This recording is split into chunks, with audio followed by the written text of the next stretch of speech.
Okay, so what's up, everybody? I just had to join y'all in this conversation, and you can share your thoughts and opinions. But my daughter and I, we were having a discussion. Say hi, Renaya. I don't want to be. I'll just go back from the beginning.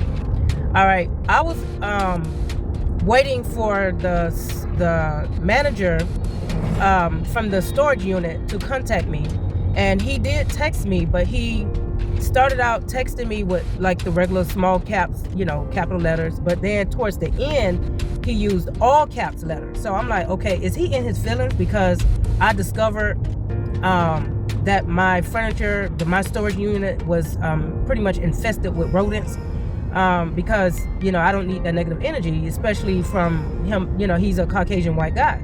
And so when he did meet me at the unit, he explained to me that he tried to put out some rat baits and got them to, I'm gonna turn around, got them to eat the bait, and hopefully they died. But the problem is we don't know if they're dead inside my furniture or not. So as I was leaving, I don't know how the discussion came up, but I explained to my daughter that it just seems like I attract negative energy, and I try my best to be nothing but positive, or I try my best to be respectful toward other people and their culture and different things like that. But then she was like, no, I make racist remarks. I'm explaining it.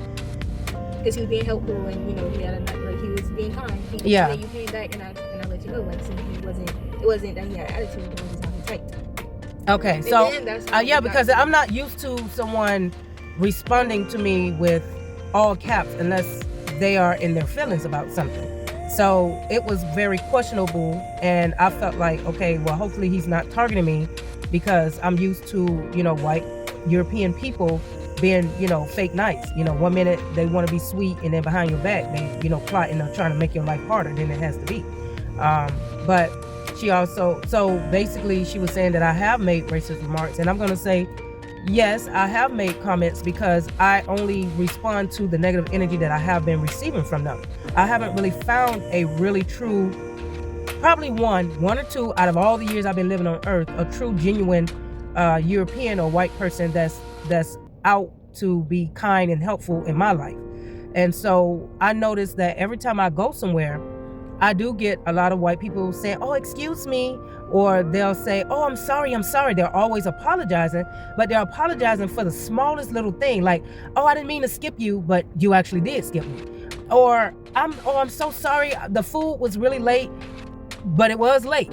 But then if the shoe was on the other foot, it would be very different. They wouldn't have the same attitude. They wouldn't accept an apology if I was maybe bringing out the food 20 minutes late, or if I was to skip them. They'll probably go get the manager and try to send me to jail just for skipping. And then there's another reason why I made a comment about some of the behaviors I've noticed. It's like they're so quick to apologize for the smallest things, but to me, I don't feel like it's good enough, because my DNA, my ancestors, they walk with me. And it's like, we're trying to figure out why in the world you want to apologize for skipping me, but you don't apologize for your forefathers coming over and taking our land. Why you don't apologize for your forefathers coming over, running game on us, and taking advantage of our family and of our livelihood and changing up our whole world just so you can be in control and be superior? And so I was trying to give my daughter an example. I said, look, just imagine you are living in a pretty decent house, comfortable, you got it the way you want it to be, all right? And so you invite a group of people in, and I mean, it doesn't have to be Caucasian, it can be Arabian people, because they were the first ones to come in and take over. So most of the native people, land and stuff like that, and slavery and stuff like that. So imagine you invite them over, right? In today's time, right? This is just a scenario. And you befriend them, they befriend you. You fix them a plate of food, you sit them at your dining room table. You give them a place to lay their head. You help them navigate through the neighborhood because they're new to your neighborhood. But then one day they decided, oh, this is a comfortable home. I like the way the feel and the energy is with this home. And the people that own this home, they're so sweet and generous. And I know that I can take advantage and take over their home. And so they decide to go back and tell the other Arabian people or European people or whoever is in your home visiting that, hey man, peep this out. They got a PS5, they got the top-notch water, they got all of this and this and that, and they make you feel very comfortable. You need to come check it out. And maybe we can take over so we can get some money off of some of this stuff. So they come back with a whole clan of people, and then they decide to terrorize your family. They kick your dough in.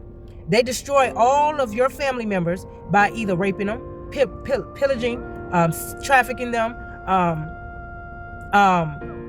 torturing them, doing all types of things to the people in the household, your family.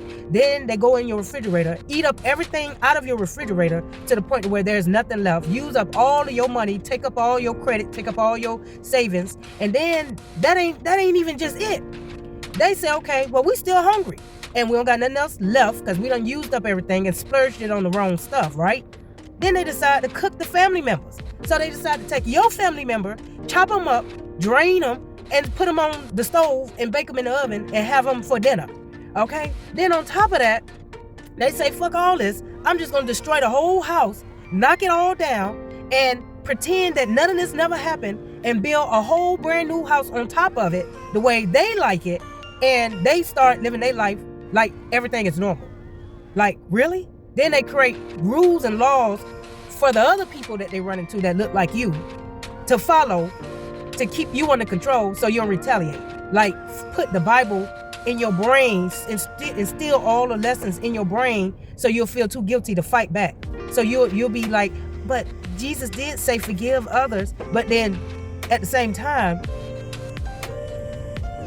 they want you to forgive them. They want to be filled with apologies, but it's for the wrong stuff. That's all I'm trying to get. That's the only lesson that I'm trying to get out of this. Not that I'm walking around with bitter hate and want to, invite a riot or anything like that. But it's just the reality of life. And that's what I'm trying to teach my daughter. Yes, white people will smile. Yes, white people will share.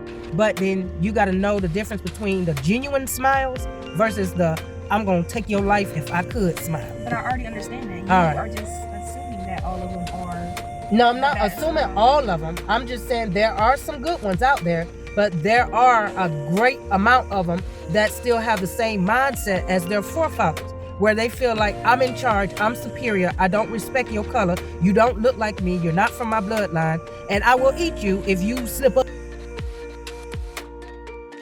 Yes, we attract who we are, but at the same time, we gotta also know that good attracts bad, regardless of how good you try to be. It does. Okay, just put it this way. Say if you are a good-hearted woman, right? And you decide to get dressed up and go to a club, all right? And I know this is kind of like off topic, different from the first scenario, but just go roll with me. And then you go to a club and you looking sexy good and you looking for, a good companion or somebody, that's cool, that's on your level, that you can relate to. 9 out of 10, you're going to have to go through meeting a few fools before you get to the one that you really like. You're going to have to go through meeting one guy that's probably, trying to holler at you and add you to his roster because he got like 4 other baby mamas out there waiting on him to come home. Or you may possibly run into, somebody with an addiction, an alcoholic or Molly addiction or weed head addiction, to the point to where now he feel like, okay, he can holler at you because you look like you got yourself together and you can support his habit. Or you end up running into, like I said, there's a heterosexual, homosexual, and then there's a homeless sexual, where somebody just looking for somebody, a place to lay their head, and a woman to take care of them. So yes, you're going to attract negative energy, but at the same time, that's why I always tell you there's different things you can put in place to protect your energy. So no matter how nice you can be, no matter how spiritual you can be, how holy, righteous you can be, you're going to run into negative energy. It just depends on how you respond to that energy accordingly. You have to maintain your own energy. You have to not let their energy bleed into your energy to where now they projected or deflected whatever energy they got going on. Now you walking around with it. And so that's why in the beginning of my videos, I always talked about how to be spiritually, how to build up your protection. Because see, people will make it seem like you lost your mind, you crazy, or you dumb, you stupid, you a bitch, you a hoe. They'll call you all of that because that's what they are, but they want to project that type of energy onto you. And so in order to block those out, that's when you got to pray for discernment. That's when you got to get your crystals together. That's when you got to tap back into nature and reground yourself so you can know and have discernment to know who's decent to be around and who needs to be in your circle and who doesn't. So if you did not know, no matter how much you can be the best person you can be, you can still attract racist people. You can still attract thieves. You can attract all types of sinners in your life. You just got to know how to not allow them to dictate your life or to control your emotions to the point where now they done pulled you back down to their level, and then now you blending in. Now you find yourself trying to cuss somebody out and hurt them because that's the kind of energy they brought to you. So you just gotta be careful and don't fall in those traps. So, you know, like I said, I'm not perfect. I don't have the answer to every little thing that take place in this world, but I do know what happened to my ancestors. I do know I can feel the energy when somebody's coming to me with sideways and they trying to come to me with a fake smile. That's one of the gifts that God gave me, and I'm not gonna waste it and take it for granted. Whether I have to go through this journey alone, solo, or whether I get lucky and find somebody that match my energy. So with that being said, thank you guys for listening to me and my twin share our thoughts and opinions. Our thoughts and opinions. It's out of love, and thank you for joining in, and y'all take it easy.